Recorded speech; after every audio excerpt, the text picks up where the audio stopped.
আচ্ছা, লাস্ট দিন আমরা ওই গতিবিদ্যার কয়েকটা টাইপের ম্যাথ দেখছিলাম। তো আজকে আরেকটা ম্যাথ আমি করাই দিচ্ছি। এটা অবশ্য ইয়েতেও ওই ম্যাথের গতিবিদ্যার মধ্যে এটা আছে। সো এই ম্যাথটা নোটের মধ্যে একরকম করে করা আছে। ওয়ালাইকুম আসসালাম জোহানা। নোটের মধ্যে একরকম করে করা আছে, ওভাবেও করা যাবে। আমি আরেকটা ভাবে দেখাচ্ছি। হ্যাঁ, দুইটাই জিনিস একই, মানে আমি জাস্ট ক্যালকুলেশনটা একটু অন্যভাবে করব। সো এই ম্যাথটাতে যেটা বলছে সেটা হচ্ছে একটা কিসের কোন একটা নিক্ষিপ্ত বস্তুর মানে প্রাসের বেগ আর নিক্ষেপণ কোণ আমাদের বের করতে হবে। মানে একটা প্রাস আমরা ছুঁড়ে মারবো, সো আমাকে আদিবেগ ইউটা কত সেটা বের করতে হবে, একই সাথে নিক্ষেপণ কোণ কত আলফা সেটা বের করতে হবে। এই দুইটা জিনিস চাইছে। আমাদের এটা বলে দিছে যে এই বস্তুটার বিচরণকাল মানে ক্যাপিটাল টি, যেটা বিচরণকাল এটা হবে 5.3 সেকেন্ড।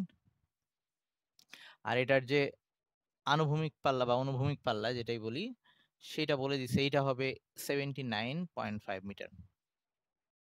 সো এখান থেকে ইউ আর আলফা বের করা লাগবে, আর কিছুই বলে দেওয়া নাই। সো আমরা এখানে ওই সূত্র অ্যাপ্লাই করেই জাস্ট অঙ্কটা করে ফেলতে পারবো। মানে আমরা যে দুইটা জানি, যে একটা হচ্ছে যদি আমরা ইসের জন্য লিখি, যে আনুভূমিক পাল্লার জন্য সূত্রটা জানি যে U square sine 2 alpha divided by G, এরকম ছিল। সো এইটাকে আবার চাইলে আমি একটু এভাবে লিখতে পারি, ইউ স্কোয়ার সাইন 2 আলফা মানে হচ্ছে সূত্রে ফেললে এরকম আসে 2 sine alpha cos alpha divided by G. তো এইখান থেকে আর এর মান দেওয়া আছে 79.5। কেউ একজন ক্যালকুলেটর নিশ্চিত সাথে একটু হিসাব করে আমাকে বলবি কত আসে। তো এখান থেকে আমরা ফার্স্টে সাইন আলফার মানটা বা কজ আলফার মান যে কোনো একটা বের করে নিতে পারবো। ইউ সাইন আলফা বা ইউ কজ আলফা এটা বের করবো। আচ্ছা ওয়েট একটু, তো এটার সাথে জি যদি গুণ দিয়ে দেই, পাশে যদি জি গুণ দিয়ে দেই তাহলে এরকম আসতেছে। এখানে 9.8 গুণ দিলে কত আসে রে? 9.8 গুণ দিলে কত আসে? ওয়ালাইকুম আসসালাম। কেউ একজন একটু হিসাব করে বলতো 9.8 গুণ দিলে কত আসে? কত, আর একটু জোরে। আর ওটাকে 2 দিয়ে ভাগ দিলে? ওটাকে 2 দিয়ে ভাগ দিলে কত আসে? 389.55 না? 389.55 ঠিকঠাক বলিস কিন্তু আবার। আচ্ছা, তাইলে এই সাইডে এইখানে থেকে যাচ্ছে u square sine alpha cos alpha এরকম থেকে যাচ্ছে। তো আমরা এখান থেকে এটুকু এভাবে থাকুক। আমাদের যে আরেকটা ডাটা দেওয়া আছে, এটাকে আমি এখনো শেষ করি নাই। আরেকটা ডাটা দেওয়া আছে টি। তো টি সমান সমান আবার ছিল 2u সাইন আলফা বাই জি। ওকে, তো এইখান থেকে টি এর মান হচ্ছে 5.3 আর জি হচ্ছে 9.8 আর 2 ইউ সাইন আলফা। এখান থেকে আমরা ইউ সাইন আলফাটা বের করে নিতে পারি। U sine alpha equals to কত আসে? কেউ একজন একটু হিসাব কর। 9.8 আর 5.3 ডিভাইডেড বাই 2 কত হয়? 9.8 আর 5.3 এটা গুণ করে ডিভাইডেড বাই 25.93। এইটাকে আমি এবার, আচ্ছা 97 না? ওকে, তো আমি এখন এটাকে ধর 2 নাম্বার সমীকরণ দিলাম। আর এই যে ইউ সাইন আলফা, বা ওইটাকেও তুই 1 নাম্বার দিতে পারতি, কোনো সমস্যা নাই। ওখানে ইউ সাইন আলফাটা এইখানে বসাই দিচ্ছি। এই যে এখানে ইউ সাইন আলফা ইউজ করা যায়, মানে আমরা এইটাকে এরকম করে লিখতেছি দেখ। ওখানে তো দুইটা ইউ ছিল, ইউ স্কোয়ার। একটা হচ্ছে ইউ সাইন আলফার সাথে আর একটা ইউকে এইখানে ইউ সাইন আলফা পাঠাই দিতে পারি, আর ওখানে ইউ কজ আলফা রাখতে পারি, এরকম করতে পারি। তাহলে আমি ইউ সাইন আলফার জায়গায় ওই মানটা বসাই দিলে, ইউ সাইন আলফার জায়গায় ওই মানটা বসাই দিলে 25.97। তাহলে ইউ কজ আলফা কত আসে দেখতো, ভাগ দিলে?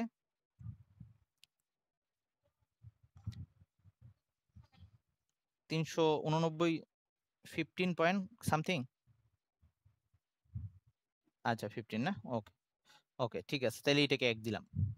তো আমার নোটে যেমনি করা আছে ওটাও করা যায়, এটা করলেও হয়। এখন আমরা এটাকে যদি 2 ভাগ 1 করি, 2 ভাগ 1 করি, তাইলে আমাদের ইউ ইউ কাটা যাচ্ছে, sine alpha divided by cos alpha মানে হচ্ছে ট্যান আলফা আসতেছে। ট্যান আলফা ইকুয়ালস টু 25.97 কে 15 দিয়ে ভাগ দিতে কত হয়?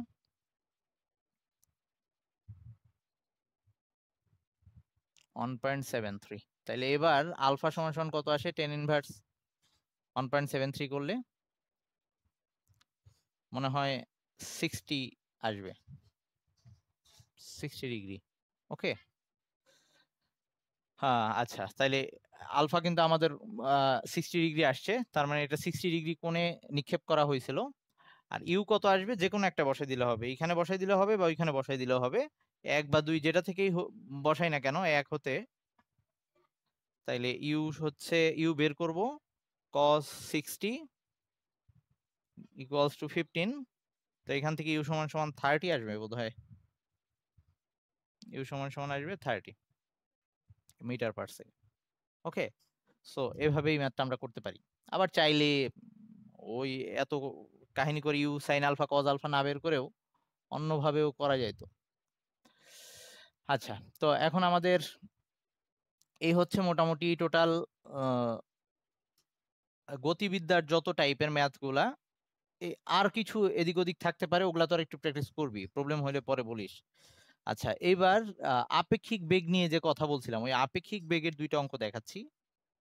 2টা না একটা করাইছি, এখানে আরেকটা বোধহয় লাস্টের দিকে করাইছি। আচ্ছা, এখানে যেটা সামনে আছে এখন আগে করাচ্ছি ওইটা। সেটা হচ্ছে ওই বৃষ্টি আর মুসলাম। এটা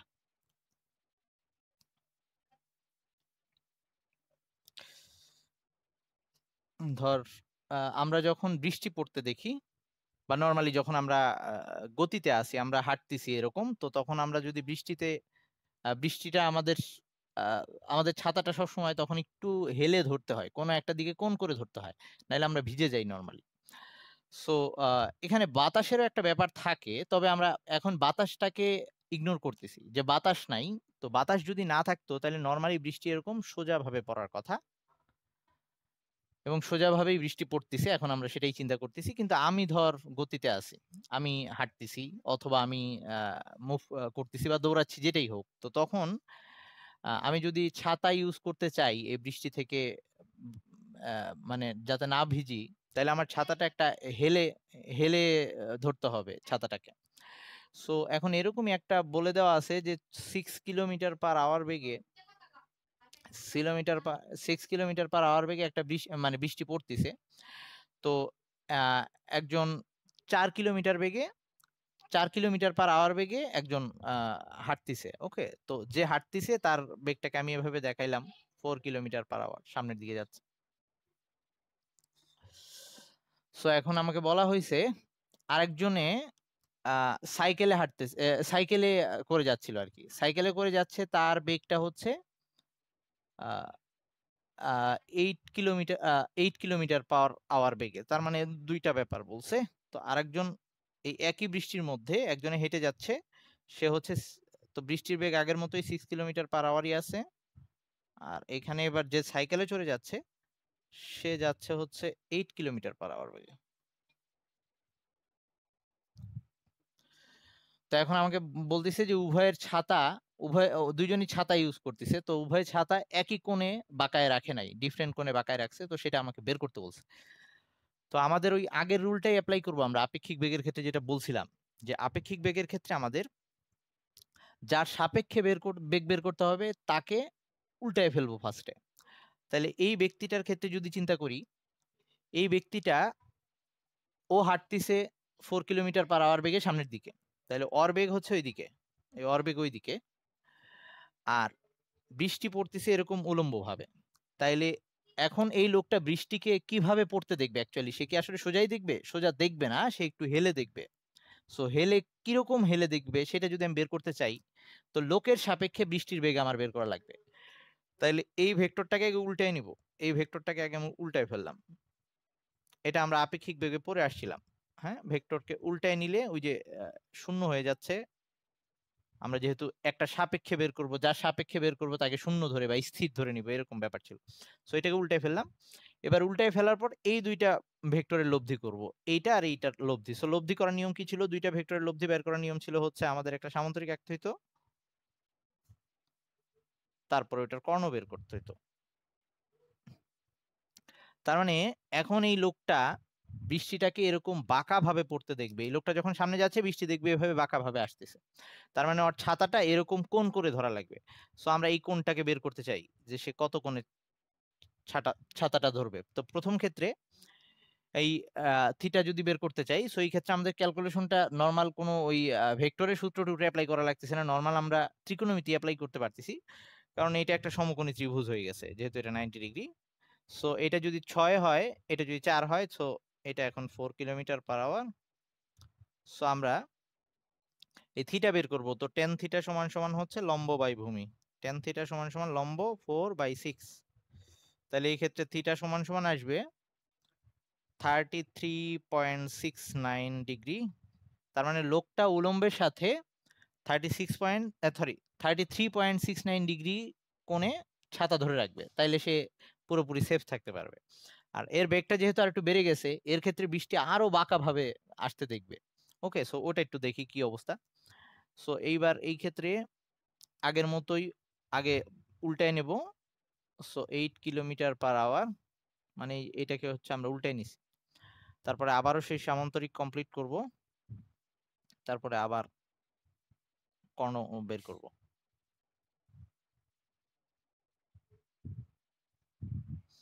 তো এটা হচ্ছে সেই থিটা, এটা বের করব। তো এই ক্ষেত্রে থিটা আসতেছে tan theta equals to 6/8, sorry 8/6 কিলোমিটার/আওয়ার। সো এই ক্ষেত্রে tan theta equals to লম্ব বাই ভূমি 8/6, তার মানে এই ক্ষেত্রে থিটা ইকুয়ালস টু আসতেছে 53.13 ডিগ্রি। তো এই হচ্ছে আমাদের এটাই ব্যাখ্যা করতে বলছিল যে দুইজনের কোণের পরিমাণটা তারা ডিফারেন্ট অ্যাঙ্গেলে ছাতা ধরবে, তো সেটাই বের করলাম। এই ম্যাথটা প্রায়ই আসে, অ্যাডমিশনেও আসে, অবজেক্টিভেও দেয়। সো ওই একই রকম আপেক্ষিক বেগ যেমন ছিল ওরকমই। আচ্ছা, এবার এই চ্যাপ্টারের লাস্টের টপিকটা যেটা, সেটা একটু দেখাচ্ছি। দাঁড়া একটু।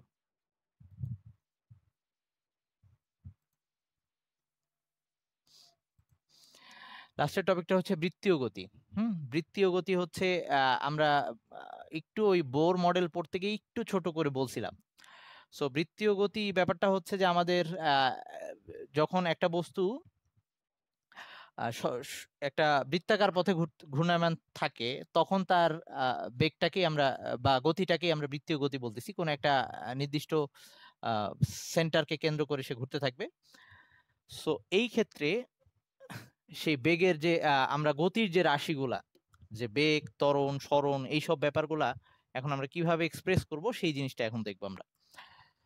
সো আমরা যেহেতু অলরেডি ওই এমনি নর্মাল রৈখিক গতির ব্যাপারগুলা জানি, এখন আমাদের কাছে এটাও খুব বেশি কঠিন লাগবে না, জাস্ট আমরা মিলিয়ে পড়বো, দুইটা জিনিসকে ম্যাচ করে পড়বো, তাহলে সোজা লাগবে, কোনো কঠিন কিছু লাগবে না। সো আমি বলতেছি একটু বৃত্তীয় গতি। এখান থেকে মানে আহামরি কোনো কোশ্চেন আসার মতো কিছু না, আসলে ম্যাথ আসবে। আর কোন ওরকম সংজ্ঞা ছোট ছোট আসে, তাও ওরকম খুব বেশি আহামরি ইম্পর্টেন্ট কিছু না। সো ধরলাম একটা বস্তু এরকম একটা, এইটাকে কেন্দ্র করে এরকম একটা পথে ঘুরতেছে, বৃত্তাকার পথে ঘুরতেছে। হ্যাঁ, এটা হচ্ছে তার কেন্দ্র। সো এখন এই বস্তুটা যে বস্তুটা রোটেট করতেছে, এই বস্তুটা ধরে এটা সে এইখান থেকে এ বিন্দু থেকে এখানে বি বিন্দুতে আসলো। তো এখন এই বৃত্তের গতির ক্ষেত্রে তার, আমরা যেমন রৈখিক গতির ক্ষেত্রে বলি সরণ, সো এইখানেও সরণ বা তার অতিক্রান্ত দূরত্ব, এটাকে আমরা দুই ভাবে এক্সপ্রেস করতে পারি। এই বস্তুটার মুভমেন্ট হওয়ার ফলে তার এখানে যে সরণটা হয়েছে, সেই সরণটা দুইটা টাইপের। একটা হচ্ছে সে রেখা বরাবর সরছে বা পরিধি বরাবর, এই এ বি বরাবর, এই যে এইটা, এই দৈর্ঘ্যটাকে আমরা বলবো তার রৈখিক সরণ, যেটাকে আমরা এস দিয়ে দেখাচ্ছি। আর আমরা এইখানে সে একটা কোণ অতিক্রম করছে, এই যে এইটুক, এরকম একটা কোণ অতিক্রম করছে সে,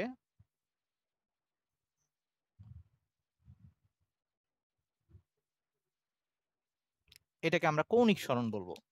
ওকে, সো এখন এই বস্তুটার সরণ দুইটা টাইপের আছে, একটা রৈখিক একটা কৌণিক, একটা রেখা বরাবর আর একটা কোণ অতিক্রম করে। সো এটা যদি তার বৃত্তাকার পথের ব্যাসার্ধ হয়, তাহলে আমরা অলরেডি 9-10-এ পড়ে আসছি, ওই হায়ার ম্যাথে পড়ছিলাম যে বৃত্তচাপ আর এই যে কোণের সম্পর্কটা ছিল s equals to r theta, মানে এখানে রৈখিক সরণ আর কৌণিক সরণের মধ্যে সম্পর্ক হয় s equals to r theta. Okay, so বা এখানে যে কোণ অতিক্রম করছে সেটা আমরা বলতেছি কৌণিক সরণ, আর রেখা বরাবর দূরত্ব বা বৃত্তচাপটাকে বলতেছি রৈখিক সরণ। সেই দুইটার মধ্যে সম্পর্ক করে দিচ্ছে এই থিটাটা, সরি ওই আরটা। ওকে, সো এটাকে আমরা কয়েকভাবে অবশ্য প্রুফ করতে পারি। এটার প্রুফ মনে হয় তোরা 9-10-এ পড়ে আসছিলি কিনা আমার জানা নাই। সো প্রুফ কি করা দরকার আছে নাকি করব কোনটা, যে এটা যে আসলে এস ইকুয়ালস, একবার দেখাই দিব? আচ্ছা ঠিক আছে, দেখাই দিচ্ছি। তো ধর আমি এই বিন্দু দুইটাকে খুব কাছাকাছি নিয়ে আসলাম, হ্যাঁ, এই যে এ আর বি বিন্দু দুইটাকে যদি খুব কাছাকাছি নিয়ে আসি, তাহলে এরকম একটা অবস্থা হবে, মানে এ আর বি দুইটা এত কাছাকাছি হইলো, ধর আমি কাছাকাছি পয়েন্ট দুইটাকে জুম করে দেখাচ্ছি, কাছাকাছি হইলে এরা মোটামুটি এরকম ইয়া হয়ে যাবে। আই মিন, যদি বিশাল কোনো বড় একটা বৃত্ত নেই, কাছাকাছি দুইটা পয়েন্ট নেই, তাহলে এ আর এ বি একটা মোটামুটি সরল রেখা হয়ে যাবে। মানে আমার বোঝার সুবিধার্থে আমি ওভাবে নিচ্ছি। তো তখন এটা ও, সো তখন এটাকে যদি আমি থিটা বলি, এইটাকে যদি এস বলি, এটাকে যদি আর বলি, তখন আমি এটাকে লম্ব বাই ভূমি, ওই যে টেন থিটা ইকুয়ালস টু এই যে টেন থিটা ইকুয়ালস টু হচ্ছে এই লম্ব বাই ভূমি, এটা লিখতে পারি। ওকে, সরি কি লিখলাম, s by r, s by r. Okay, so কোণ যদি অনেক ছোট হয়, কোণ যদি অনেক ছোট হয়, তো আমরা এই টেন থিটার পরিবর্তে এই টেন থিটাটাকেই চাইলে ইয়া করতে পারি, ওই থিটা বা সাইন থিটা আকারে এক্সপ্রেস করতে পারি। মানে কোণ অতি ক্ষুদ্র হইলে টেন থিটা আর থিটা একই রকম হয়ে যায়। সো এভাবে আমরা একটা প্রুফ দেখাইতে পারি, এটা খুব সহজ একটা প্রুফ। ওকে, তারপরে আরো অনেক ওয়েতে এটাকে প্রুফ করা যায়, বুঝছিস কি? এটা যদি কোণের মান অনেক ছোট হয়, তাহলে টেন থিটা আর থিটার মান অনেক ইয়া হয়, আই মিন সমান হয়। সো তখন টেন থিটাকে থিটা লেখা যায়, মানে তুই 2 ডিগ্রি 3 ডিগ্রি এরকম বসায় দেখ, ওইটা ওই 2-3 কাছাকাছি এরকম কিছু আসবে, বা এটাকে সাইন থিটা সমানও লেখা যায়। এটা আমরা সামনেও গিয়ে আরেকবার খাটাবো। সো এটা আমি একটা কেসের জন্য একটা খুব দ্রুত প্রুফটা দেখানোর জন্য ছোট করে চিন্তা করে দেখাইলাম, কিন্তু আমি এরকম বড় করে দেখায়ও জিনিসটাকে প্রুফ করতে পারবো, কিন্তু এটা দিয়ে বুঝাইলাম যে হ্যাঁ জিনিসটা এক্সিস্ট করে। ঠিক আছে এইটুক? আচ্ছা ঠিক আছে, তাইলে এবার আমরা তো এটাকে মেনে নিলাম যে এসি কস টু আর থিটা এটা লেখা যায়। আর এটার প্রুফটা এখন হায়ার ম্যাথের ওই বই দেখলে আবার পুরোটা বুঝে যাবে, কোনো সমস্যা নেই। আচ্ছা, তো এখন আসি এটাকে, এই থিটাটাকে আমরা কোন এককে দেখাবো? এই থিটাটাকে আমরা দেখাবো রেডিয়ান এককে। এই 9-10-এ পড়ে আসছি যে এটাকে রেডিয়ান বলি। আর 1 রেডিয়ান সমান সমান হচ্ছে, এটা আমরা জানি, 1 রেডিয়ান সমান হচ্ছে pi by 180, sorry 180 by pi degree, 180 by pi degree, মানে হচ্ছে আহ, আমরা ওই পাই সমান সমান 180 রেডিয়ান এভাবে ইয়া করতাম, সরি আরে উল্টা পাল্টা করে,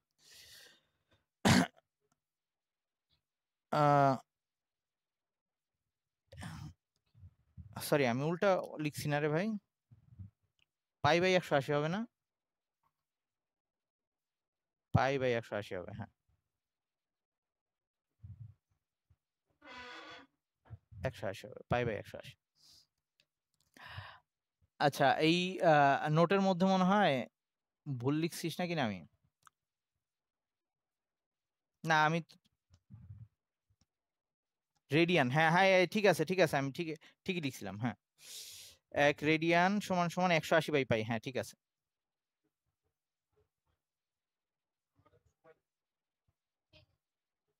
1 ডিগ্রি সমান সমান ছিল পাই বাই 180 রেডিয়ান। ওকে, যা হোক। সো এখন আমরা এটাকে ওই রেডিয়ান অ্যাঙ্গেল দিয়ে লিখবো আমরা যখন ইয়া করব, ওই ম্যাথ করব। এবার আসি, আমাদের এই বস্তুটা যখন এভাবে দুইটা টাইপের দূরত্ব অতিক্রম করতেছে, মানে সে একই সাথে রৈখিক দূরত্ব অতিক্রম করতেছে, কৌণিক দূরত্ব অতিক্রম করতেছে। সো এইখান থেকে এ থেকে বি তে আসতে তার যদি টি সময় লাগে, এ থেকে বি তে আসতে যদি তার টি সময় লাগে, তাহলে আমরা তার দুইটা টাইপের বেগ বলতে পারবো। একটা হচ্ছে তার রৈখিক বেগ, যেটাকে আমরা অলরেডি জানি, রৈখিক বেগ সমান সমান ছিল এস বাই টি, মানে হচ্ছে একক সময়ে অতিক্রান্ত দূরত্ব, বা এটাকে আমরা আর একটু ভালো করে বললে এভাবে বলতে পারি যে ডিএস বাই ডিটি, ভি সমান সমান ডিএস বাই ডিটি। তখন আমরা এই এস আর টি ইয়া করব, মানে আর কি কাউন্ট করব। আর যদি আমরা তার কৌণিক বেগ, এবার একটা নতুন টার্ম, এটা হচ্ছে ওই যে যেমন এখানে ছিল রৈখিক সরণ, কৌণিক সরণ, এখানে ওরকম রৈখিক বেগ, এই যে রৈখিক দূরত্ব ডিভাইডেড বাই সময়। আরেকটা হচ্ছে কৌণিক বেগ, যেটা হচ্ছে আমরা ওমেগা দিয়ে দেখাবো, এটাকে আমরা কৌণিক বেগ বলবো। এইটা তাইলে হবে কৌণিক দূরত্ব ডিভাইডেড বাই সময়, মানে এটা হবে এরকম D theta divided by DT, বা ওই যদি আমরা নর্মাল এভারেজ ভাবে বলি তাহলে omega equals to theta by T. আর এটা হচ্ছে সময় ব্যবধান খুব ক্ষুদ্র নিলে, এই যেমন ভি কে আমরা এস বাই টি দিয়ে বলতে পারি, আবার যদি তাৎক্ষণিক বেগ বলি তখন ডিএস বাই ডিটি বলি। এরকম এই ক্ষেত্রেও এটা কৌণিক বেগ, এটা হচ্ছে নর্মাল, আর এটা হচ্ছে ওই তাৎক্ষণিক কৌণিক বেগ যদি বলি। তো এখন আসি আমরা এইটার এককটা তাইলে কি হবে। বেগের একক ছিল যেমন মিটার পার সেকেন্ড, তো এইটা কি হবে রেডিয়ান পার সেকেন্ড।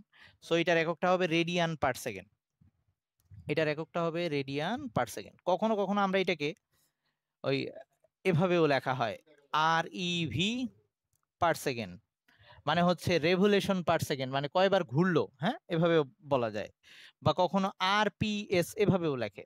ওকে, যা হোক, সবকিছু ওই একই জিনিস মিন করতেছে। এক ওই রোটেশন পার সেকেন্ড বলি বা রেভুলেশন পার সেকেন্ড বলি, ওইটা বলতে বোঝাচ্ছে যে পুরা একটা ঘূর্ণন পার সেকেন্ডে কয়টা ঘূর্ণন করতেছে, কত কোণ করে অতিক্রম করতেছে, এগুলা ম্যাথ করার সময় আমি আবার বলবো। সো এইখানে একটু ছোট্ট করে এইটার ইয়াটা লিখে দিই, যে আমরা যদি এই রেডিয়ান পার সেকেন্ড আর রেভুলেশন পার সেকেন্ড বা আরপিএস যেটা, বা রোটেশন পার সেকেন্ড, তার সম্পর্কটা বলি এরকম আর কি। 1 revolution per second equals to হচ্ছে 2 পাই বাই, মানে প্রতি সেকেন্ডে 2 পাই পরিমাণ, এই যে একবার পুরোপুরি ঘূর্ণন হলে সে 2 পাই রেডিয়ান পার সেকেন্ড।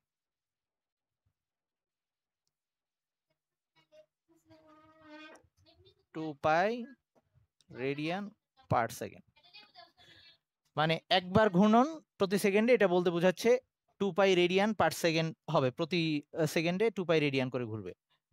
এখন আমরা যদি এইটার সাথে এইটার, যেমন এই এস এর সাথে আর এর এই থিটার সম্পর্ক করছিলাম, এবার যদি ভি এর সাথে ওমেগার সম্পর্ক দেখাইতে চাই, তাহলে এটারেও আমরা দেখাইতে পারবো। ওমেগা ইকুয়ালস টু ছিল হচ্ছে d theta by DT, d theta by dt. তো এখন আমি যদি এখানে থিটা সমান সমান বসাই দিই, থিটা ইকুয়ালস টু আমরা এইখান থেকে লিখে দিতে পারি, থিটা ইকুয়ালস টু ছিল আর বাই এস। সরি, এই আমার কিন্তু রোজা ভালোভাবে আমাকে ধরছে, উল্টা পাল্টা লিখলে বলিস। তো এইখানে থিটা সমান সমান আমরা লিখতে পারি এস বাই আর। তো এটাকে যদি এখানে বসাই দিই, ডি থিটার জায়গায় বসাই দিচ্ছি এস বাই আর, হ্যাঁ, এস বাই, আচ্ছা আমি, হ্যাঁ okay, S by R divided by DT. আচ্ছা, এখানে আর এটা কিন্তু কনস্ট্যান্ট, এই যে এই বৃত্তাকার পথের মধ্যে আর কোথাও চেঞ্জ হবে না, ব্যাসার্ধ কোথাও চেঞ্জ হবে না। ওকে, আচ্ছা একটু ওয়েট কর, তো একটু ওয়েট কর, আমি একটু ওয়েট কর। ওকে, যেটা বলতেছিলাম, তো এখন যদি আমরা এখানে এই এস বাই আর, ওকে, এইখানে আমরা জানি ওই যে কনস্ট্যান্টকে আমরা সবসময় ডিফারেন্সিয়েশনের বাইরে নিয়ে আসি, আর কিন্তু এই পুরা পথের মধ্যে কনস্ট্যান্ট, তাহলে আরটাকে বাইরে নিয়ে আসি, 1 বাই আর বাইরে থাকলো, ভেতরে থাকে শুধু ডিএস বাই ডিটি। তো ডিএস বাই ডিটি মানে আবার হচ্ছে বেগ, সো সেই জায়গায় ভি বসাই দিই, ওইটাকে ভি বানাই দিই, তাহলে ভি বাই আর আসতেছে। সো এই সুতরাং ভি ইকুয়ালস টু আসতেছে omega r, v equals to আসতেছে ওমেগা আর, মানে দেখ রৈখিক বেগ আর কৌণিক বেগের মধ্যে সম্পর্ক আর এর সাথে, যেমন রৈখিক দূরত্ব আর কৌণিক দূরত্বের মধ্যে সম্পর্ক করে দিছিল আর, তার মানে আমাদের একটা ছোটখাটো আইডিয়া হয়ে গেল যে আমাদের সব রৈখিক আর কৌণিক এই দুইটা টার্মের মধ্যে সম্পর্ক কে করে দিচ্ছে,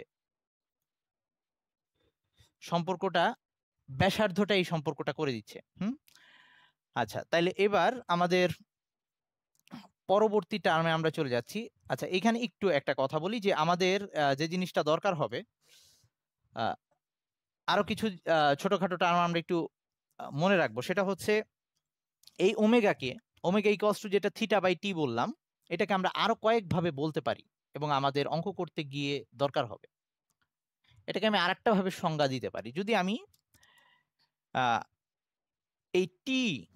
এই টিটাকে যদি যখন টি ইকুয়ালস টু ক্যাপিটাল টি, যেটাকে আমরা পর্যায়কাল বলতেছি, পর্যায়কাল মানে কি পুরো একবার ঘুরে আসলে আমরা সেটাকে পর্যায়কাল বলি। সো তখন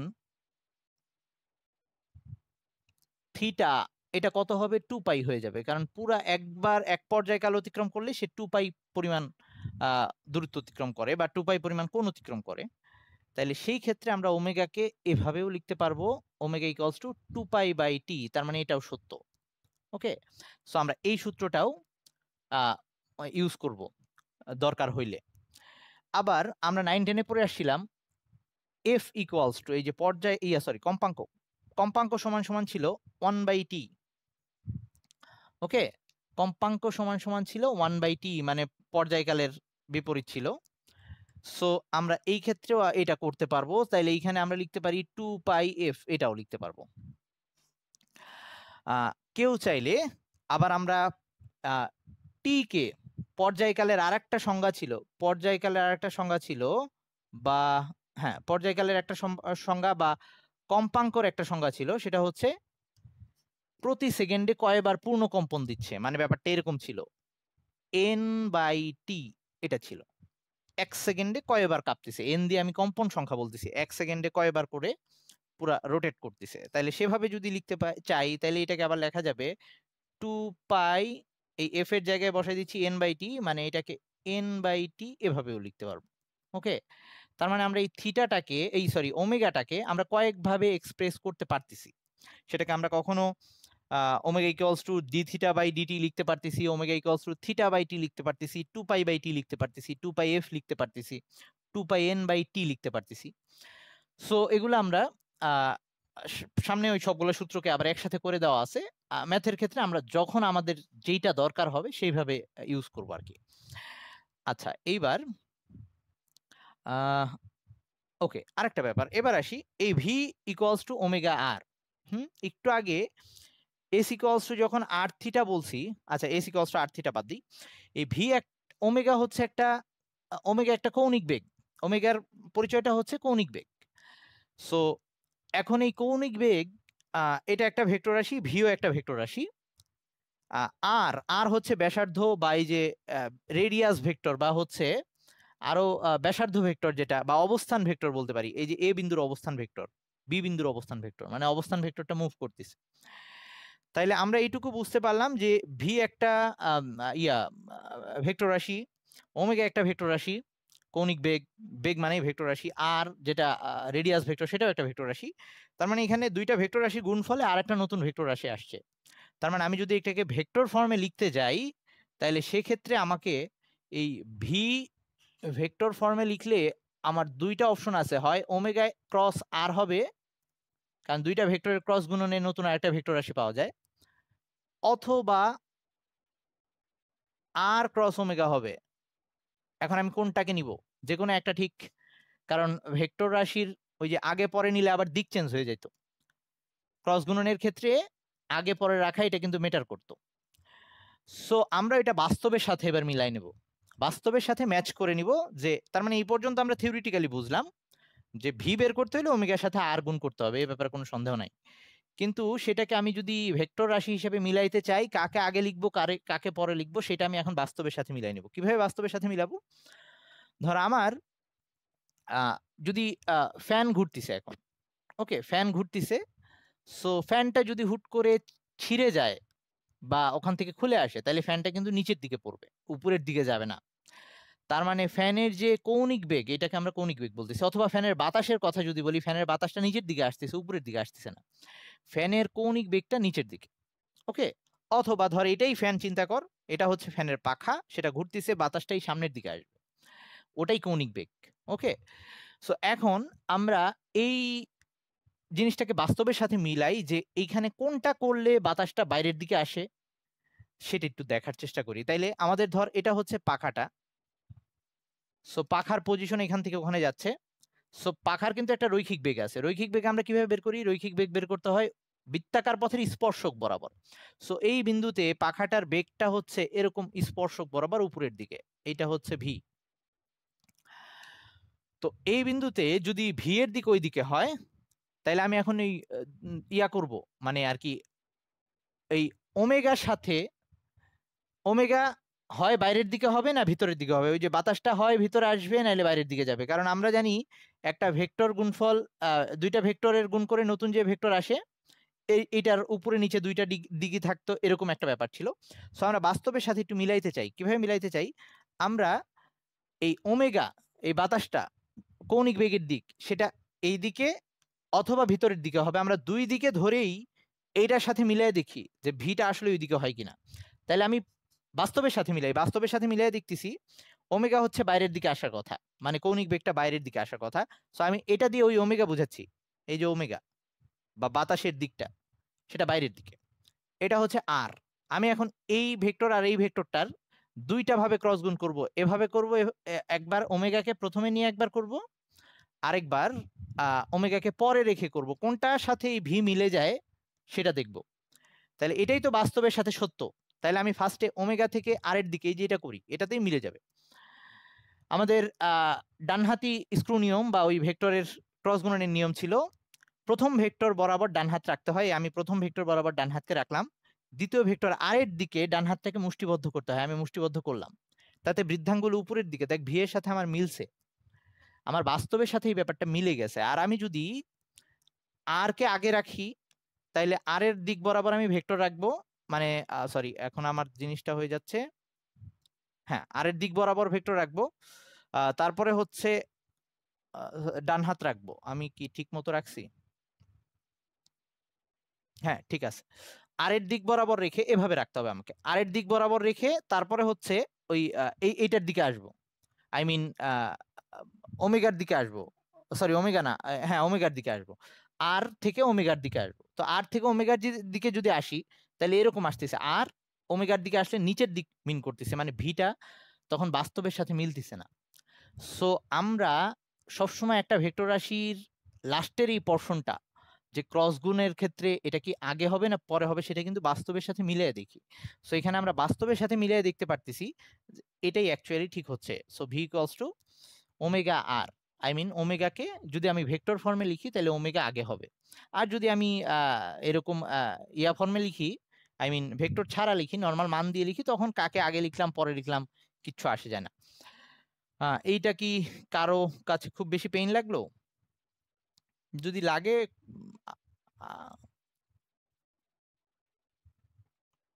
হলে বাইরের দিকে, হ্যাঁ হ্যাঁ এরকমই কিছু একটা। পরে আচ্ছা আমরা আরেকবার একটু জয়েন দিব, টাইম শেষ। হ্যাঁ আল্লাহ হাফেজ। আল্লাহ হাফেজ বলতে আবার জয়েন দে। ওকে, তাইলে এখন এই যে কৌণিক বেগের জন্য আমরা তো ইয়া মানে কৌণিক বেগ না, মানে কৌণিক গতির জন্য বা বৃত্তাকার গতির জন্য, তাহলে আমরা অলরেডি দুইটা টাইপের সরণ পাইছি, দুইটা টাইপের বেগ পাইছি, তার মানে ত্বরণ এরকম দুইটা টাইপের থাকবে। সো কৌণিক ত্বরণ বলে আমরা আরেকটা টার্ম পাবো, সেটা কি? ত্বরণ মানে হচ্ছে সময়ের সাথে বেগের পরিবর্তনের হার। তার মানে সেটাকে আমরা, কৌণিক ত্বরণকে আমরা আলফা দিয়ে লিখবো, এবং সেটা D omega by DT, D omega by DT. Okay, তার মানে হচ্ছে এই যে সময়ের পরিবর্তনের সাথে কৌণিক বেগের পরিবর্তনের হারকে আমরা কৌণিক ত্বরণ বলতেছি। সো এইটাকে আমরা যদি ইয়া করতে চাই, প্রুফ করতে, এইটা আলফার সাথে যদি আমাদের নর্মাল যে রৈখিক ত্বরণ ডিভি বাই ডিটি, হ্যাঁ ওর তো রৈখিক ত্বরণ আছে, ওর কিন্তু দুইটা ত্বরণ আছে, একসাথে রৈখিক ত্বরণ যেটা কেন্দ্রমুখী ত্বরণ আকারে ভেতরের দিকে কাজ করতেছে, সেটা একটু পরে আমরা দেখব, আর একই সাথে তার কৌণিক ত্বরণ আছে। সো এই কৌণিক ত্বরণটা ডি ওমেগা বাই ডিটি আর এই রৈখিক ত্বরণ যেটা ডিভি বাই ডিটি, এটার মধ্যে সম্পর্ক কি অলরেডি আমরা বুঝে গেছি। আলফার সাথে এর সম্পর্কটা ওই আর দিয়েই হবে, কিন্তু সেটা কিভাবে আসতেছে সেটা একটু আমরা দেখার চেষ্টা করি। এখান থেকে আমরা করতে পারবো, সেটা হচ্ছে এই ডি বাই ডিটি, এই ওমেগা সমান সমান যে ভি বাই আর ছিল সেটাকে এখানে বসাই দিই, ওমেগা সমান সমান আবারও সেই ভি বাই আর বসাই দিলাম, ভি বাই আর। তাহলে আবারও যেহেতু ব্যাসার্ধ কনস্ট্যান্ট, যেহেতু কনস্ট্যান্ট বাইরে নিয়ে আসলাম, আর ডিভি বাই ডিটি থেকে গেল। এই ডিভি বাই ডিটি মানে হচ্ছে আবার এ, ওই রৈখিক ত্বরণ এ বাই আর। তার মানে আমাদের সুতরাং আলফা ইকুয়ালস টু আমরা পাচ্ছি, সরি, বা এ ইকুয়ালস টু পাচ্ছি আলফা আর। ওকে, তার মানে আমাদের রৈখিক ত্বরণ আর কৌণিক ত্বরণের মধ্যে সম্পর্ক হচ্ছে এই এ, এই রৈখিক কৌণিক, তার সাথে ওই ব্যাসার্ধটাই সম্পর্ক করে দিচ্ছে। আচ্ছা, তো রৈখিক গতির ক্ষেত্রে যেমন গতির আমরা 4টা সূত্র লিখতে পারতাম, নিউটন যে গতি সূত্রগুলো ছিল। একইভাবে বৃত্তাকার গতির জন্য আমরা 4টা সূত্র লিখতে পারবো একই রকম করে, জাস্ট ওই যে ওই ইয়াগুলা চেঞ্জ হয়ে যাবে, যে টার্মগুলো রৈখিক ছিল সেগুলো এবার কৌণিক হয়ে যাবে। তাহলে আমি একটা একটা করে সূত্র লিখি, তোরাই বুঝবি বা তোরাই পারবি। আমাদের প্রথম সূত্রটা ছিল v equals to you plus at. V equals to ছিল শেষ বেগ, আর ইউ ইকুয়ালস টু ছিল আদি বেগ, আর এ ছিল হচ্ছে ত্বরণ, টি হচ্ছে সময়। তো এখন সেই ভি, ওই বেগ, সেটা কৌণিক বেগ হয়ে যাবে, মানে ওমেগা হয়ে যাবে। সো আমরা এই ওমেগা দিয়ে বুঝাচ্ছি শেষ বেগ, আর ইউ এর জায়গায় হবে ওমেগা নট, এটা হচ্ছে আদি কৌণিক বেগ, প্লাস এটি যেটা ছিল সেটা এবার হয়ে যাবে আলফা টি। ওকে, তার মানে শেষ কৌণিক বেগ, আদি কৌণিক বেগ, প্লাস আলফা কৌণিক ত্বরণ ইন্টু সময়। সো সেকেন্ড সূত্রটা ছিল এরকম যে S equals to you plus V by two T, এরকম ছিল। সো ওটাকে আমরা এস এর জায়গায় হয়ে যাবে থিটা। তো থিটাকেই আবার আমরা কয়েকভাবে লিখছিলাম এরকম, যে সব সময় যে আমাদের রেফারেন্স পয়েন্ট থেকেই দূরত্ব মাপ, মানে আর কি শুরু হবে দূরত্ব মাপা, এটা না হইতে পারে। আমি একটু মনে করাই দিচ্ছি। ধর এটা হচ্ছে আমার রেফারেন্স পয়েন্ট, এইখানে একটা এরকম ব্যাপার হইতে পারে, এইখান থেকে একটা গাড়ি মুভ করা শুরু করতে পারে। তাহলে এটা যেহেতু রেফারেন্স পয়েন্ট, তাহলে এইখানে গাড়িটা আসলে আমি তখন বলবো সে এস দূরত্ব অতিক্রম করে আসছে বা এক্স দূরত্ব অতিক্রম করে আসছে, এভাবে বলতাম। আবার কিন্তু এই ব্যাপারটাকে আমরা এভাবেও দেখায় আসছিলাম গতিসূত্রের ক্ষেত্রে, যে যদি রেফারেন্স পয়েন্ট থেকে আগেই সে একটা দূরত্ব অতিক্রম করে থাকে, ধর গাড়িটা এখান থেকে যাত্রা শুরু করছে, সো রেফারেন্স এখান থেকে মাপতেছি, তাহলে সে আগের থেকে একটা দূরত্ব অতিক্রম করে আসে, যেটাকে আমরা এক্স নট দিয়ে দেখাইছিলাম। সো তখন তার অতিক্রান্ত দূরত্ব, এটা হচ্ছে শেষ দূরত্ব, ওটা হচ্ছে আদি দূরত্ব, আর এটা মোট অতিক্রান্ত দূরত্ব, সেটাকে আমরা এক্স মাইনাস এক্স নট দিয়ে দেখাইতাম। সো এরকম ধর আমার এইটা হচ্ছে রেফারেন্স পয়েন্ট, এইখান থেকে কোন মাপা শুরু করব। সব সময় যে একটা বস্তুকে আমি এই পয়েন্ট থেকেই যাত্রা শুরু করতে দিব দেখবো, এরকম নাও হইতে পারে। আমার এরকম হইতে পারে, আমি দেখতে পারি এই এ পয়েন্টটা, এইখান থেকে আমি বস্তুটার যাত্রা কাউন্ট করতে শুরু করতে পারি। তাহলে সে তখন আগের থেকেই রেফারেন্স পয়েন্ট থেকে একটা দূরত্ব অতিক্রম করে আসে বা একটা কোণ অতিক্রম করে আসে, সেটাকে আমরা থিটা নট, এই যেমন এখানে এক্স নট, সেটাকে আমরা থিটা নট বলতেছি। আর রেফারেন্স পয়েন্ট থেকে ফাইনাল যে দূরত্ব সেটাকে আমরা থিটা বলতেছি। তাইলে এখন তার টি সময় অতিক্রান্ত দূরত্ব হবে theta minus theta not, theta minus theta not. So আমি সরণটাকে এখন কৌণিক সরণটাকে ওভাবেই দেখাচ্ছি। যদি রেফারেন্স পয়েন্ট থেকে হয় তাহলে থিটা নট ইকুয়ালস টু 0 হয়ে যাবে, তখন সরণ থিটা হয়ে যাবে। সো এখন S equals to you plus V by two T এরকম ছিল, সেটাকে আমরা এভাবে লিখতেছি, এস এর জায়গায় লিখতেছি এই যে অতিক্রান্ত মানে কৌণিক সরণ, theta minus theta not equals to u, u হচ্ছে আদি কৌণিক বেগ, ভি হচ্ছে শেষ কৌণিক বেগ, ডিভাইডেড বাই 2 ইন্টু টি। এবার আমাদের তৃতীয় সূত্রটা ছিল V square equals, sorry, s equals to ut plus half at square. So এখানে আবারও একই জিনিস, এস হচ্ছে এভাবেই দেখাবো আবার, থিটা মাইনাস থিটা নট, এ হচ্ছে আদি বেগ ইউটি প্লাস মানে আদি কৌণিক বেগ ইন্টু টি প্লাস হাফ, এর জায়গায় হয়ে যাবে আলফা টি স্কোয়ার। এরকম লাস্টেরটা যেমন ছিল V square equals to U square plus 2as, সেটাকে দেখাইলে এরকম হবে শেষ বেগ square V square, I mean শেষ কৌণিক বেগ, এটা হচ্ছে আদি কৌণিক বেগ U square plus 2 alpha, S এর জায়গায় হবে থিটা মাইনাস থিটা নট।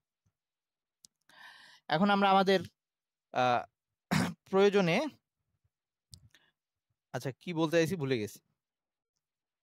আচ্ছা বাদ দে, কি জানি বলতে চাইছিলাম, প্রয়োজনে জানি কি করতে পারি।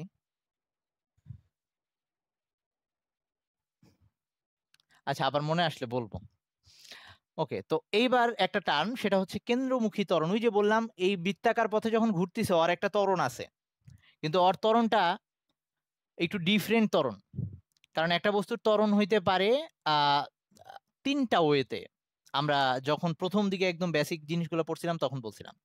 একটা হইতে পারে তার বেগের মান চেঞ্জ হচ্ছে, বেগের মান চেঞ্জ হচ্ছে কিন্তু দিক ঠিকই আছে, এরকম হইতে পারে। সেই ক্ষেত্রে বস্তুটার ত্বরণ হচ্ছে, কারণ বেগ যেহেতু ভেক্টর রাশি, ভেক্টর রাশির বেগের পরিবর্তন মানে আর কি মানের পরিবর্তন হইলেও পরিবর্তন হয়, দিকের পরিবর্তন হইলেও পরিবর্তন হয়, মান ও দিক দুইটাই পরিবর্তন হইলেও পরিবর্তন হয়। আরেকটা হইতে পারে বস্তুটার বেগের মান চেঞ্জ হচ্ছে, দিকও চেঞ্জ হচ্ছে, তখনও তার ত্বরণ হচ্ছে। আরেকটা এরকম হইতে পারে একটা বস্তুর বেগের মান ঠিক আছে, দিক চেঞ্জ হচ্ছে, সেই ক্ষেত্রেও ত্বরণ হইতে পারে। সো এই ক্ষেত্রে ওই ব্যাপারটাই হচ্ছে, যখন একটা বস্তু এরকম বৃত্তাকার পথে ঘুরতেছে আমরা সব জায়গায় হইতে পারে তার বেগের মান চেঞ্জ হচ্ছে, বা বেগের মান সমানও ধরতে পারি। সো আমি এখন আপাতত বেগের মান চেঞ্জ হিসেবেই ধরলাম যে এই পয়েন্টে তার বেগের মান ভি এ, এই পয়েন্টে তার বেগের মান ভি বি। আমি আবার চিত্রটাকে ক্লিয়ার করে আঁকতেছি জিনিসটা বোঝানোর জন্য। আমি এই জিনিসটা একটু ইম্পর্টেন্ট, যদিও বইয়ে অনেক মানে জটিল করে, মানে মনে হয় জটিল আর কি, আমরা একটু সহজ করেই বুঝবো। সো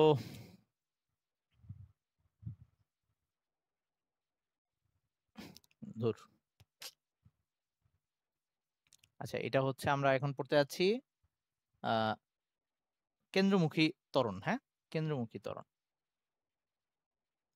এই জিনিসটা আমাদের পরের চ্যাপ্টারটাতেও মেবি পড়া লাগবে, আবার নিউটনীয় বলবিদ্যার মধ্যে আছে কেন্দ্রমুখী ত্বরণ। এইটার জন্য আবারও আমরা সেই একটা বৃত্তাকার পথ চিন্তা করে নিচ্ছি। সো একটা বস্তু এখন এখানে ঘুরতেছে, এখন সুষম দ্রুতিতেও ঘুরতে পারে, আবার মানে আর কি তার ওই রৈখিক বেগের মানটা মানটা সবসময় সেম থাকতে পারে, এরকমও হইতে পারে। যদি আমরা ওই ঘড়ির কাঁটা চিন্তা করি তাহলে একই বেগ হচ্ছে, বা এখন যখন ফ্যান একটা ফুল স্পিডে চলতেছে তখন একই বেগ হচ্ছে। আমার বৃত্তটা মনে হয় খুব একটা ভালো শেপ হইলো না, আচ্ছা মাইন্ড করিস না তোরা। এখন এইটায় এই ক্ষেত্রে এটা যদি সেন্টার হয়, সো ধরলাম এই পয়েন্টে, এই পয়েন্ট থেকে এইখানেও সরে আসছে ওই বস্তুটা, তাহলে এইখানে তার যে বেগ সেটা এরকমই বরাবর, এটা হচ্ছে ভি এ, এইখানে তার বেগ ভিবি। এই মানটা ডিফারেন্ট হইতে পারে, ওকে, এই মানটা ডিফারেন্ট হইতে পারে, আবার একই হইতে পারে, একই স্পিডেও ঘুরতে পারে। তবে একই স্পিডে ঘুরুক অথবা ডিফারেন্ট হোক, দুই ক্ষেত্রেই তার ত্বরণ হবে, কারণ বেগের দিক চেঞ্জ হচ্ছে। আর ভেক্টর রাশির দিকের পরিবর্তন হইলে মান ঠিক থাকুক বা না থাকুক তাতে কিছু আসে যায় না, তার ত্বরণ হবেই। তার মানে একটা বস্তু বৃত্তাকার পথে ঘুরলে এই রৈখিক বেগের মান ঠিক থাকুক বা না থাকুক তার ত্বরণ হবে। কিন্তু এখন ওই ত্বরণটা কোন দিকে হবে, কি বরাবর হবে, কিভাবে হবে, তো সেটা যদি আমরা একটু বের করতে চাই তাইলে, বা ওই ত্বরণটার মান আমরা কিভাবে বের করবো। সো আমরা জানি যে ত্বরণ ইকুয়ালস টু হচ্ছে, সো এটা যেহেতু এই যে রৈখিক বেগের পরিবর্তন দিয়ে বের করতেছি, সো আলফা ইকুয়ালস টু হচ্ছে, নরমালি আমরা জানি যে ডিভি বাই ডিটি। ওকে, এরকম ছিল। তো এখন এই ডিভি বাই ডিটি বা বেগের পরিবর্তন বাই সময় যেটাই বলি না কেন, সো এটাকে আবার আমরা চাইলে যে এভাবে লিখতে পারি যে ওই যে limit del T tends to zero, sorry del T tends to zero delta v by del t, একই কথা, ওই ক্যালকুলাসটাকে একটু এলাবোরেট করে লেখা আর কি। তো আমরা এখন এই দুইটা বেগের, এই ডেল ভি মানে কি ওই বেগের পরিবর্তন, তো আমরা দুইটা ভেক্টর রাশির পরিবর্তন বের করতে যাচ্ছি। সো দুইটা ভেক্টর রাশির পরিবর্তন বের করার জন্য আমাদের বা বিয়োগ ফল এটা বের করার জন্য ভিবি মাইনাস ভিবি ভিএ এটা বের করার জন্য আমরা ভেক্টর বিয়োগের বিধি অ্যাপ্লাই করতে পারি। সো বিয়োগের বিধিটা অ্যাপ্লাই করার জন্য আমাকে যেটা করতে হবে, এই ভেক্টর দুইটাকে একই বিন্দুতে নিয়ে আসতে হবে, ত্রিভুজ বানাইতে হবে ওদের দিয়ে। সো আমি যেটা করতে পারি, এই ভেক্টরটাকে একটু আগায় দিতে পারি, এটাকে পিছনের দিকে আনতে পারি, মানে এরকম একটা কাজ করতে পারি, সেটা হচ্ছে এই দুইটা ভেক্টরকে এক জায়গায় এক বিন্দুতে নিয়ে আসা। তো আমি এটাকে এভাবে আঁকার চেষ্টা করতেছি, বা এটাকে আমি ধরে নিয়ে আসলাম, ধরে এই যে এইটাকে এইখানে সরাই নিয়ে আসলাম। আচ্ছা এটা তো পুরাপুরি,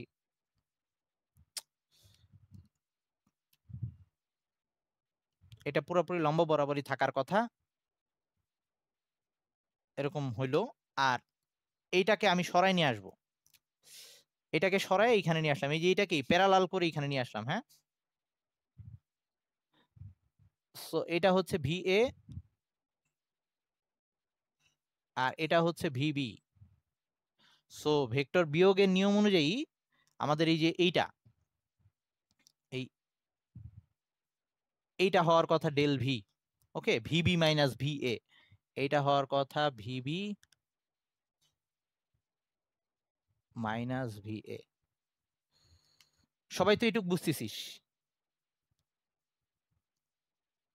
এটুক বুঝছিস সবাই? আচ্ছা, এটা যদি বুঝিস, তো আমার এই কোণটা কিন্তু এখন, এই কোণটা আমার জানা দরকার। ধর আমি এই কোণটা কত সেটা আমি একটু বের করতে যাচ্ছি, মানে কোণটা কেন জানা দরকার সেটা একটু বলতেছি। তো আমি কি করতে পারি, এটাকে পিছন দিকে বাড়াইলে এখানে একটা কোণ উৎপন্ন হবে। ওকে, সো এখন আমাদের সৌভাগ্যের বিষয়ই হবে সেটা। সৌভাগ্যের বিষয়টা কি? সেটা হচ্ছে এইখানে যে কোণটা উৎপন্ন হইছে এই কোণটার মানও সেম হবে। এইখানে যে কোণটা উৎপন্ন হইছে এই কোণটার মানও সেম হবে। কিভাবে আমি একটু বলতেছি। এই যে এটাকে কিন্তু পিছন দিকে বাড়াইছি আমি, এইটাকে পিছন দিকে বাড়াইছি।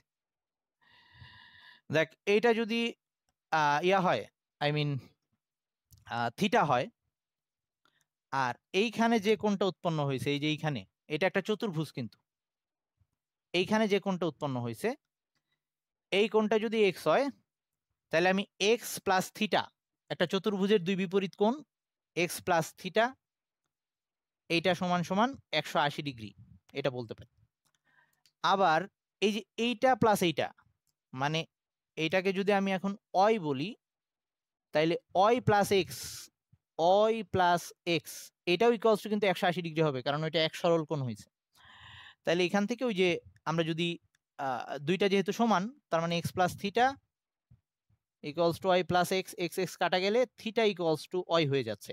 তার মানে আমরা এইটাকেও থিটা বলতে পারি। তাহলে আমাদের আরেকটু সুবিধা হয়ে গেল, এইটাকে এখন আমরা থিটা বলে চালাই দিতে পারতেছি। তার মানে নতুন করে কোণ লাগতেছে না, আমরা এইখানে কৌণিক সরণ যা সেইটাকে এইখানে নিয়ে আসতে পারলাম। তাতে আমাদের কি সুবিধা একটু পরে আমরা বুঝে যাব।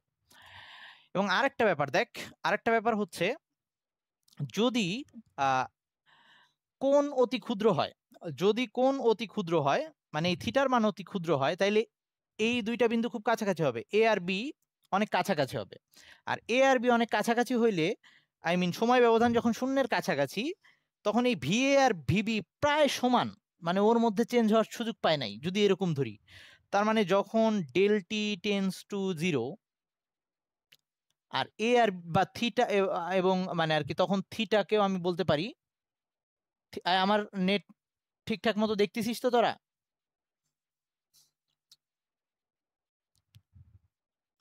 তখন থিটাও প্রায় জিরোর কাছাকাছি, মানে থিটা প্রায় সমান, এবং তখন মানে জিরোর কাছাকাছি বা অনেক ক্ষুদ্র, এবং তখন এই ভি আর ভিবি প্রায় সমান হবে। মানে এই ব্যাপারটা এরকম হয়ে যাবে যে V A equals two VB, এইটাকে আমি ভি এর সমান ধরে নিলাম। ওকে, এটাকে আমি ভি এর সমান ধরে নিলাম যেহেতু দুইটা সমান হবে। তাইলে এবার দেখ, আমাদের বের করা দরকার ডেল ভি। তাইলে এবার আমরা ওই যে ইসের সূত্র অ্যাপ্লাই করতেছি, আই মিন ওই যে S equals to r theta, বা ওই যে বৃত্তচাপ ইকুয়ালস টু কোণ ইন্টু ব্যাসার্ধ, এভাবে চিন্তা করতেছি। তাইলে এবার এটাকেও ভি লিখলাম, এটাকেও ভি লিখলাম, এটা হচ্ছে বৃত্তচাপ। তাহলে বৃত্তচাপ del v, del v equals to লেখা যায়, এই যে দুইটাই যেহেতু সেম, এটাকে আমি আর ধরে নিতে পারি।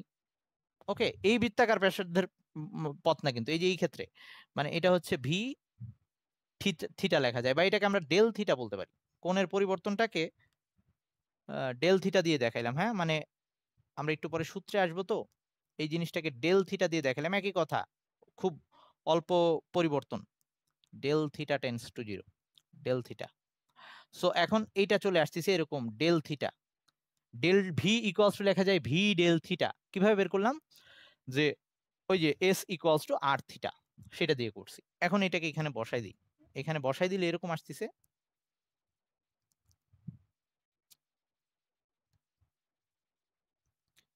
বা এটাকে আমি এভাবে লিখতেছি এখন, আরে না, এভাবেই লিখ, ওকে, এই মাথা কিন্তু একটু মনে হয় উল্টাপাল্টা কাজ করতেছে। ওকে, তো এখন এই ডেল ভির জায়গায় আমি বসাই দেব V del theta divided by del T, এটা বসাই দিলাম। হ্যাঁ, তো এটা যদি বসাই দিই, ভি যেহেতু এইটুক সময়ের জন্য যখন ভি পাই কনস্ট্যান্ট, ওকে আমরা দেখলাম এই যে এইখানে সমান, সো ভিটাকে বাইরে নিয়ে আসি। সো ভিটাকে বাইরে নিয়ে আসলে এরকম হচ্ছে, ভি বাইরে নিয়ে আসলাম, ভেতরে থেকে যাচ্ছে limit del T tends to 0 del theta by del t. Del theta by del t এটাকে আবার আমরা কি বলতেছি, এটাকে আমরা বলতেছি ওমেগা, ওই যে সময়ের সাথে সাথে, বা এটাকে আমি এটা লিখতে পারি যে ডি থিটা বাই ডিটি, যেটাকে আমি ওমেগা বলে আসছি। সো এরকম আসতেছে, এ ইকুয়ালস টু আসতেছে ভি ওমেগা। ওকে, এবং ওমেগা সমান সমান আবার আমরা পড়ে আসছি, আজকেই পড়লাম, ওমেগা সমান সমান পড়ছি omega equals to V R. Okay, তাহলে এখানে যদি ভি বসাই, sorry, omega equals to V equals to omega R ছিল, তার মানে ওমেগা ইকুয়ালস টু হচ্ছে ভি বাই আর। সো আমরা দুইটাই বসাই দিয়ে দেখতে পারি। যদি আমি ভি সমান সমান ওমেগা আর বসাই দিই, তাইলে এ সমান সমান দাঁড়াচ্ছে ওমেগা স্কোয়ার আর। আর যদি ওমেগা সমান সমান ভি বাই আর বসাই দিই এখানে, তাইলে এ সমান সমান দাঁড়াচ্ছে ভি স্কোয়ার বাই আর। এইটা হচ্ছে আমাদের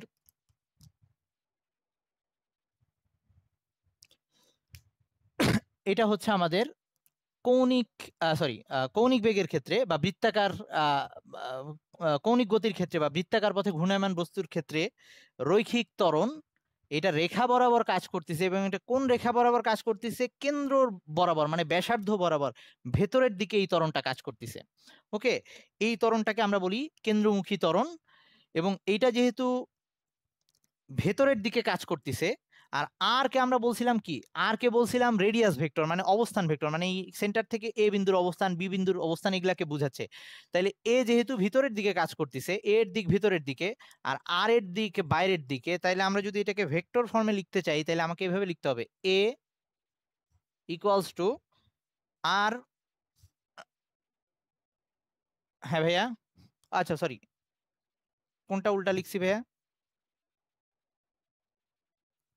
এর দিক, এর দিক ভিতরের দিকে, এটা এইভাবে বুঝাইছি, ভেক্টর দিয়ে বুঝাচ্ছি, এই ভেক্টর দিয়ে বুঝাচ্ছি, এ তো ভেক্টর সাইন, আর দিকটা ভিতরের দিকে, আর আর ওই অবস্থান ভেক্টর ওই বিন্দুর, এটা আর ভেক্টর, তার দিক ওই দিকে, ওইটা বুঝাচ্ছি, এটা দিয়ে আমি দিক বুঝাচ্ছি, আর এটা দিয়ে জাস্ট নোটেশন।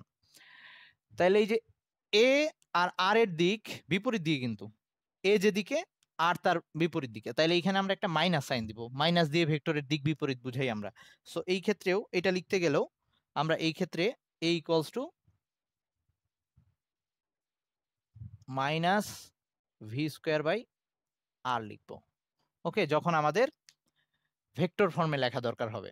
আর এমনি নর্মাল যদি নর্মাল ফর্মে লিখি, তাইলে আর ওই মাইনাস নিয়ে চিন্তা ভাবনা করা লাগবে না। তো যেহেতু এই এই শেষ করে দিচ্ছি, তোরা মনে হয় পাগল হয়ে গেছিস, বিরক্ত হয়ে গেছিস। সো এইটাকে যেহেতু আমরা কেন্দ্রমুখী ত্বরণ বলতেছি, তাইলে ত্বরণ কখন আসে, বল আসলেই ত্বরণ আসে, কারণ F equals to M A ছিল। তার মানে এখানে যেহেতু ত্বরণ কাজ করতেছে, তার মানে ভেতরের দিকে একটা বল কাজ করতেছে। তাহলে এইখানে যদি এম ভরের একটা বস্তু ছুটতে থাকে বা এরকম ঘুরতে থাকে, তার ভর যদি এম হয়, তাহলে ওই বস্তুটার উপরে যে বলটা কাজ করতেছে সেটাকে আমরা কেন্দ্রমুখী বল বলবো, কেন্দ্রমুখী বল বলবো, যেটার মানটা হবে এম এ। তার মানে সেটা হবে জাস্ট এই এম বসাই দিব, এম ওমেগা স্কোয়ার আর, অথবা লেখা যাবে এম ভি স্কোয়ার বাই আর। আমরা কিন্তু এই সূত্রগুলো অলরেডি কেমিস্ট্রিতে ইউজ করছি। আচ্ছা, সো এটাও যদি আমি ভেক্টর ফর্মে লিখতে যাই, তাইলে এখানে মাইনাস সাইন দিব, মাইনাস ওই যে ওটা দিয়ে লিখতে গেলে এম ওমেগা স্কোয়ার আর, ওই ক্ষেত্রেও minus M V square by R. এই তো সবাই আশা করি বুঝতে পারছিস নাকি? আচ্ছা,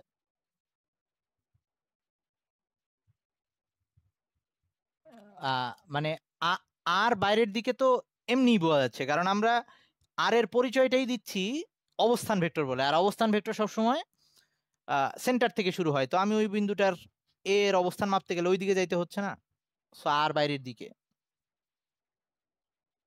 এ আর বি বিন্দুর অবস্থান ভেক্টরটা আর। বুঝছিস কি? ওকে, আচ্ছা তাইলে আজকে আমরা এই পর্যন্ত বোধহয় রাখি, কারণ আজকে নাইলে তোরা পাগল হয়ে যাবি। তাইলে আমাদের আর একটু এইটার ওই যে ওই আজকে যে সূত্রগুলো বললাম ওগুলার কিছু ম্যাথ বাদ আছে। তাহলে কালকের ক্লাসে আমাদের ইনশাল্লাহ এই চ্যাপ্টারটা কমপ্লিট হয়ে যাবে। তো ভালো থাকিস সবাই সে পর্যন্ত, হ্যাঁ, আল্লাহ হাফেজ।